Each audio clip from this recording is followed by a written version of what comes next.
Parece claro que últimamente en los diferentes redes sociales, también los medios, hay como cierta molestia intergeneracional, porque los jóvenes creen que están siendo castigados por otras generaciones que han vivido mucho mejor que ellos. Esto siempre es muy debatible. Una gran pregunta es quién ha vivido mejor, si la generación de nuestros padres, que podían acceder a una vivienda de forma sencilla, con un trabajo, podían irse de vacaciones, mantener una familia con hijos, tener 2 coches. Ahora eso es muy complicado, pero claro, nosotros sí que disfrutamos de toda la tecnología. Bueno, está ese gran debate, ¿no?, de quién vive mejor, si los boomers han tenido o han acaparado la riqueza, se han endeudado más de lo previsto y han dejado una generación complicada a los jóvenes. Para mí es un debate complicado, también más sociológico, pero vamos a verlo desde el lado económico, esa diferencia entre millennials, boomers, generación Z. ¿Quién ha tenido a nivel económico mejor generación? ¿Quién ha podido captar más patrimonio, más renta? Y las diferencias sociales que eso ha generado y por tanto la molestia que estamos viendo a día de hoy. Como siempre, arrancamos la conexión macro. Últimas noticias, actualidad, economía, finanzas, macro. Y hoy también tenemos un soporte visual. Vamos a ver 6 imágenes para analizar este retrato generacional, la diferencia, por ejemplo, de riqueza entre las diferentes generaciones. Vamos a ponerlo en grande para que lo veáis. Este gráfico creo que es tremendo y ilustra muy bien lo que estoy comentando. Ahí veis las diferentes generaciones, como pues prácticamente todo la riqueza se la llevan los baby boomers en azul, ¿verdad? Fijaros qué diferencia, por ejemplo, con la generación X, con los millennials, ¿verdad? Del total, pues claramente fueron se llevaron la mejor parte de la tarta, por decirlo de alguna manera, ¿no? Y claro, esto es lo que ha generado en muchas ocasiones pues esta molestia o esta crítica que hacen los jóvenes, que a día de hoy pues están consiguiendo mucho menos de lo que consiguieron sus padres. Esto tiene una explicación que vamos a tratar de abordar ahora, pero a veces las imágenes no mienten. Esto es una realidad. Es verdad que nuestros padres, todos tenemos padres, han trabajado muchísimo, pero han ido endeudando mucho, no digo nuestros padres en particular, sino esa generación, a la economía. De hecho, no hay más que ver los ratios de deuda PIB cómo han subido en los últimos 50 años. Los boomers fueron listos y entendieron el gran beneficio que tenía para ellos la deuda, sin pensar en las consecuencias más segundas derivadas a largo plazo que quizá ahora estén pagando esas generaciones jóvenes que ven o que ven cómo tienen dificultades, ¿no?, para obtener bienes básicos como una vivienda, un coche, para emanciparse, para tener hijos, construir una familia, irse de vacaciones. Pues cada día esas cosas que antes parecían muy normales,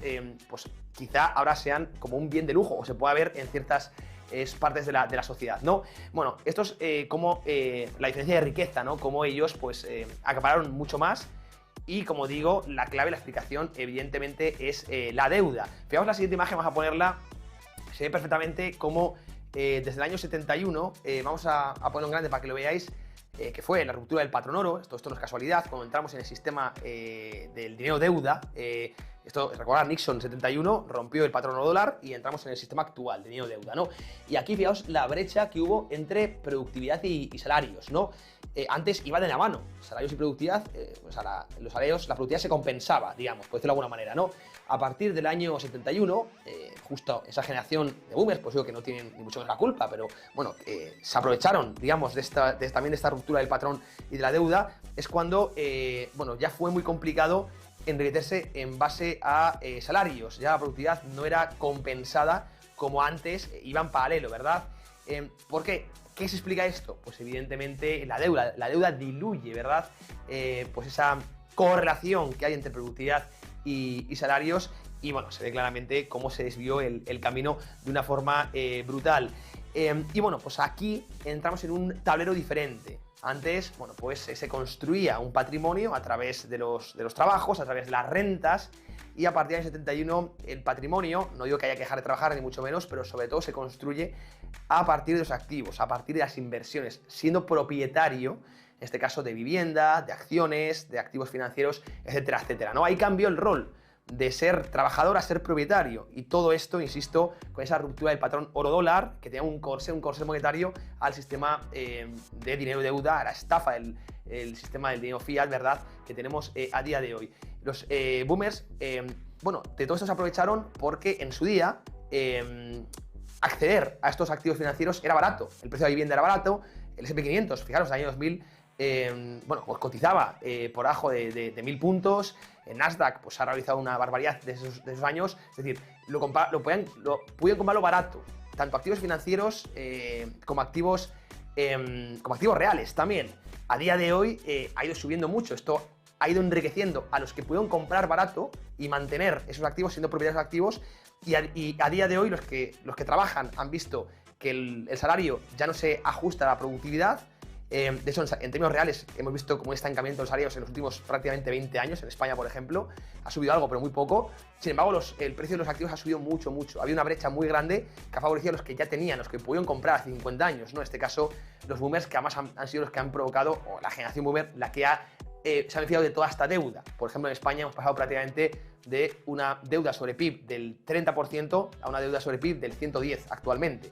Pues todo ese aumento de la deuda se han aprovechado a día de hoy, o sea, se han aprovechado como digo, la generación boomer, que es la que ha acaparado, ¿no?, pues todo ese beneficio. Vamos a poner el siguiente gráfico, y esto, como digo, no quiero que haga ninguna crítica, evidentemente, a todos aquellos de esa generación, porque, repito, no es la culpa, sino son realmente políticas que no han pensado en segundas derivadas, como siempre han venido de burócratas, ¿verdad? Vamos a poner también, y bueno, esto todo creo es el sistema de deuda en el que estamos ahora, y bueno, estos gráficos los hemos visto todos, vamos a ponerlo en grande, que es cómo se ha disparado, esto es Estados Unidos, gráfico de la Reserva Federal, pero como es el año 71, pues se ha disparado la deuda en términos nominales, pero también en ratios sobre PIB en todos los países del mundo. Hemos entrado en este sistema de deuda, donde estamos trayendo a presente consumo del futuro. Bien, esta es la mejor forma de explicar la deuda.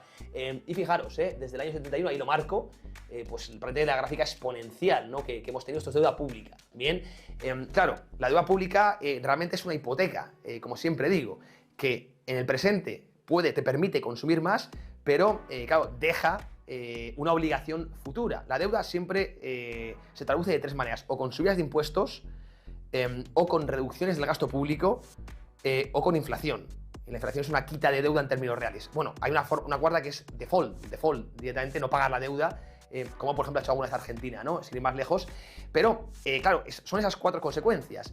Fijaos cómo también hemos visto desde la década 70 cómo los impuestos, prácticamente en todos los países, el tamaño del Estado ha ido subiendo pues a la par que la deuda. Bueno, no hay más que ver, por ejemplo, yo vivo en España, conozco el sistema fiscal español, pues como ha ido subiendo, por ejemplo, el IRPF, el IVA, impuestos indirectos, impuestos directos, suben cada vez más y más y más, y esto se ve muy bien en lo que pesa el Estado en la economía, ¿no? Pues hemos pasado antes el Estado pues estaba en torno al 20% del PIB, y ahora está en torno al casi 50, 47 más o menos, ¿no? Claro, eso es deuda. La deuda, como digo, se traduce en futuros impuestos, ¿no? La deuda es una nacionalización encubierta de la economía, ¿bien? Porque no suele haber recortes de gasto público, o sea, que te topes con un gobierno liberal, casi siempre se traduce en futuros impuestos, ¿no? Pues claro, cuando tú te endeudas, te aprovechas de esa deuda, a futuro estás haciendo que las siguientes generaciones vayan a tener más impuestos. Es un poco como hay que verlo. Es lo que llamo yo ese egoísmo intergeneracional, ¿no? Por lo tanto, la deuda pues tiene esas consecuencias que han dado beneficios a una sola generación y han dado muchos perjuicios a las futuras generaciones, que han visto cómo sus salarios se han estancado y cómo han tenido cada vez más impuestos, ¿no? Bueno, el sistema actual, que es muy perverso, como digo. Y vamos a pasar a la siguiente imagen. Por supuesto, os pido opinión de todo esto. ¿Qué pensáis? Si realmente existen estas diferencias entre generaciones, cuál vive mejor, cuál vive peor. Sé que es un tema un poco polémico. Vamos a poner también esta imagen en grande para que le veáis. Aquí el mercado de la vivienda creo que es el más bueno, pues el más ilustrativo, ¿no?, en el que todos nos entendemos muy bien. Como antes era muy sencillo acceder a una vivienda, bueno, sencillo entre comillas, digo que más o menos pues una familia, incluso con una persona del hogar trabajando, podía comprar una vivienda hipotecándose, pero bueno, podía comprar, se pagaban 20 años y bueno, pues se vivía más o menos bien, incluso podían permitirse una segunda vivienda para ir a veranear, y a día de hoy es muy complicado que un joven, aunque esté trabajando, pueda acceder a una vivienda. Por altos precios, fijaros, ahí lo tenéis, años 70, como esto es el precio de la vivienda, el ratio comparado con los ingresos familiares. Ahora mismo es 7 veces casi más alto que en los años 70. Bien, básicamente, por entenderlo de esa manera, cuesta 7 veces más acceder a una vivienda que hace 50 años, ¿no? En la generación, como digo, de los boomers, donde, insisto, esto os lo contarán vuestros padres o abuelos, bueno, pues prácticamente cualquier persona, aunque fueran trabajos, oficios, pues que tampoco fueran muy de altos salarios, pues podían acceder, entre comillas, como siempre, accesiblemente a una vivienda. A día de hoy, pues es muy complicado, incluso trabajos ingenieros con máster de todo tipo, trabajando en gran banca, pues cuesta mucho, ¿no? Sobre todo en ciudades, acceder a una vivienda.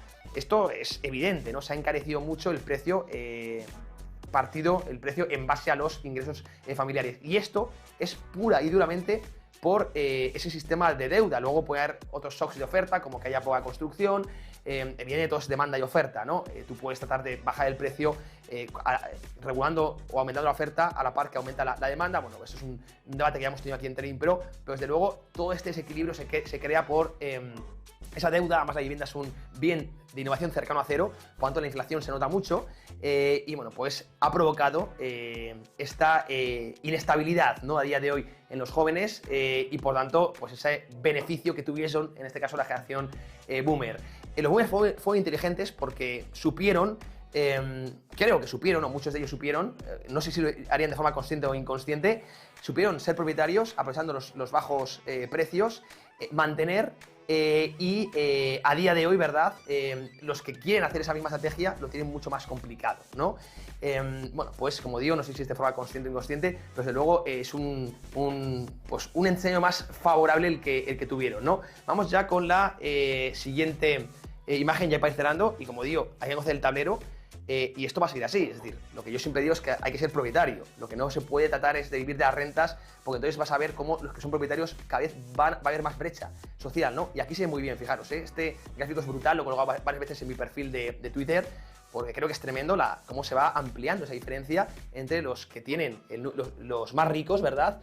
Los activos que tienen el top one, por decirlo de alguna manera, frente a los activos que tienen el 50% por debajo. Es decir, cada vez se amplía más la brecha, ¿no? Eso es brecha social pura y dura, ¿no? Los ricos cada vez son más ricos, los pobres se quedan estancados, ¿no? Y esto es porque tienen activos, ¿verdad? A día de hoy el sistema premia a los tenedores, castiga a los no tenedores, ¿no? Por eso es tan importante la educación financiera, como digo, es la clave o la que va a diferenciar las brechas de riqueza, ser capaz de construir carteras, tanto con activos reales como con activos financieros, y no depender solo de las rentas, ¿no? Las rentas están muy perjudicadas porque los activos dependen de la deuda crece ad infinitum, los activos crecen en base a la deuda, sin embargo los salarios crecen en base a la economía, una economía que cada vez está más estancada, ¿no? Por tanto, fijaros, está estancada también por esa trampa de la deuda. Entonces hay que tratar de ligar nuestros ingresos a lo que crece de forma exponencial y no a lo que está estancado, que son los salarios. No sé si me explico. No digo que hay que dejar de trabajar, no me malinterpretéis. Hay que hacer ahorro para estar en la parte de ser tenedor, ¿no? Pero desde luego hay que ser tenedor. Eso es importantísimo, hay que ser inversor, ¿no? Y aquí se ve muy bien cómo la brecha va avanzando, y el problema de esto es que crea, pues, como digo, revueltas sociales, desencanto. Esto también es la raíz por la que surgen populismos. Bueno, pues es un problema evidentemente que tarde o temprano los políticos tendrán que atacar, ¿no? Vamos ya con la última de las imágenes. Como siempre, si tenéis alguna duda de todo esto, de construir portfolio, nos podéis escribir a este WhatsApp oficial de Trading Pro, donde tenemos un consultorio, nos podéis preguntar cualquier cosilla, sin compromiso, es gratuito, un servicio, como siempre digo, de fidelización de nuestra audiencia. Oye, ¿cómo empiezo a construir el portfolio? ¿Qué hago? Quiero empezar a ser propietario. Bueno, pues todo esto os lo trato yo de contestar de la mejor manera posible, ¿no? Y ahora la gran pregunta, ¿ser tenedor de qué? Mucha gente dirá, oye, compro vivienda, compro oro, compro bonos, compro renta variable, compro Bitcoin. Este gráfico es tremendo, es Estados Unidos, en la información, voy a poner en grande para que lo veáis, cómo los ricos invierten mucho más en acciones y las clases humildes o medias invierten mucho más en ladrillo, ¿no? Aquí lo veis, es tremendo la diferencia, ¿verdad? El top 1, como decíamos antes, pues tiene casi todo su portfolio en equity, en acciones, ¿no? Es verdad que muchos son empresarios que son sus propias acciones, participaciones de su empresa, pero también en propia renta variable tienen real estate, pues un 11% de su portfolio, ahí lo veis cash, planes de pensión. Bueno, y sin embargo, la parte baja, lo veíamos antes, la diferencia, invierten mucho en real estate, en vivienda, y muy poco en bolsa. Claro, aquí ya podéis entender que una persona rica, pues evidentemente puede diversificar más, porque aparte de la primera vivienda, en cambio para el rico la primera vivienda le consume una gran parte de su patrimonio, evidentemente, no voy a decir que no, pero es curioso un poco la diversificación de carteras. Esto desde mi punto de vista hace que la brecha se amplíe más. La renta variable a largo plazo es mucho más rentable que la vivienda. Tiene otros beneficios, ¿no? Es más líquida, no tiene tanto coste fiscal, se puede hacer interés compuesto, y la vivienda, pues, hombre, no hay que ser mala inversión, sobre todo en X, aunque no hay que verla como inversión. Mucha gente me dirá, oye, es que la vivienda la uso para vivir, no es como inversión. Bueno, yo estoy hablando aquí para que la use como inversión, ¿no? Compra-venta o como segunda vivienda. Pues oye, tiene desde mi punto de vista, tiene bastantes desventajas con respecto a la renta variable, y a nivel de rentabilidad a largo plazo también, históricamente hablando, no conocemos el futuro, pero históricamente hablando desde luego, ¿no? Entonces, pues también el que tiene una mejor cartera de inversión frente a que tiene una peor cartera de inversión a largo plazo, va también a ver cómo la diferencia de rentabilidad y de patrimonio pues va a ser diferente. Esto creo que agrava todavía más las brechas que veíamos o que estamos viendo en todo este retrato que hemos hecho de las generaciones, las diferentes generaciones, y bueno, pues su calidad de vida. Calidad de vida es muy subjetivo. Calidad de vida, yo creo que ahora vivimos bastante mejor que antes por la tecnología, carreteras, calefacción, medicina, transportes, pero a nivel económico, si nos centramos puramente en el acceso a bienes, ahí el debate creo que es más interesante. Y por supuesto lo dejo a vosotros. ¿Qué creéis? ¿Vivieron mejor nuestros padres? ¿Vivieron mejor nosotros? ¿Vivían mejor nuestros nietos? ¿Qué pensáis? Lo dejáis todo en comentarios y por supuesto tratamos de abrir un debate sano como siempre. Con esto me despido. Os mando un fuertísimo abrazo. Chao.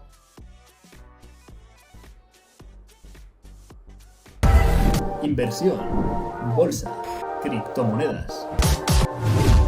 Te contamos la actualidad que mueve los mercados.